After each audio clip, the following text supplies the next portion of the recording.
ছোটোবেলা বাড়িতে নিরামিষ দিন হলেই আমার আর দাদার মুখ ভার হয়ে যেত। মা আর বাবা সেই সব দিনে এমন কিছু খাবার দাবার বানাতো, সত্যি বলছি খেতে বসে আমরা মাছ মাংসের কথা ভুলেই যেতাম। আজকে সেই স্মৃতি মনে করেই খুব সহজে বানিয়ে দেখাবো লাউয়ের কোফতা কারি। চলো প্রথমে দেখে নিচ্ছি কি কি লাগছে। নিয়েছি একটা লাউ, না পুরোটা লাগবে না, আমি অল্প একটু লাউ অর্ধেকটা এই কেটে ভালোভাবে পরিষ্কার করে এইভাবে ছোট ছোট করে কেটে প্রথমে ছাল ছাড়িয়ে একটা গ্রেটার নিয়ে লাউটাকে ভালোভাবে গ্রেট করে নেব। আমি এইরকম ছোট গ্রেটার নিয়েছি, তবে বড় গ্রেটার হলে কিন্তু এক্ষেত্রে ভালো হয়। খুব ভালোভাবে লাউটাকে এইভাবে পুরোটাই গ্রেট করে নিলাম। লাউয়ের মধ্যে যেহেতু প্রচুর পরিমাণে জল থাকে, সেই জন্য এইভাবে দু হাতে করে চেপে ভালোভাবে জলটাকে বের করে দিলাম। এই জলটাকে কিন্তু আমি ফেলিনি, জলটা আমি কিন্তু শুধুই খেয়ে নিয়েছিলাম, কারণ আপনারা জানেন লাউয়ের রস কিন্তু আমাদের শরীরের জন্য, বিশেষ করে লিভারের জন্য খুবই ভালো।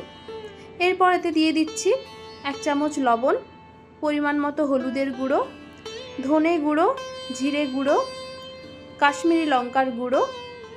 এরপর দিয়ে দিচ্ছি আদা কুচি আর কাঁচা লঙ্কা কুচি। দিয়ে দেব বাইন্ডিংয়ের জন্য বেসন। প্রথমে আমি অল্প অল্প করে এখানে 3 চামচ বেসন দিয়ে মাখিয়ে দেখব, যদি পরে লাগে তো আবার দেব। তো মাখিয়ে দেখলাম, মনে হয়েছে আরও কিছুটা লাগবে। আমার কাছে বেসন ছিল না, সেই জন্য আমি আরও 2 চামচ মতো এখানে ময়দা দিয়েছি। আপনারা এর জায়গায় কর্নফ্লাওয়ারও ব্যবহার করতে পারেন।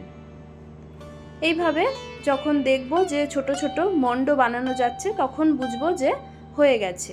এবার একটা মশলা তৈরি করার জন্য আদা, টমেটো, কাঁচা লঙ্কা আর 5টা মতো আমন্ড বাদাম দিয়ে পেস্ট করে মশলাটা বানিয়ে নিলাম। এখন কড়াইতে পর্যাপ্ত পরিমাণে তেল গরম করে বড়াগুলোকে ভেজে নিতে হবে। একেবারে একসাথে খুব বেশি বড়া ভাজবো না, অল্প অল্প করে নিয়ে ব্যাচে ভেজে নেব। এইভাবে গ্যাসের ফ্লেমটাকে লো টু মিডিয়ামের দিকে রেখে ভাজতে হবে। তো এখানে আমি সমস্ত বড়াগুলোই ভেজে নিয়েছি। এবারে ওই তেলের মধ্যে দিয়ে দিলাম গোটা জিরে, কাশ্মীরি লঙ্কার গুঁড়ো আর বেটে রাখা মশলা।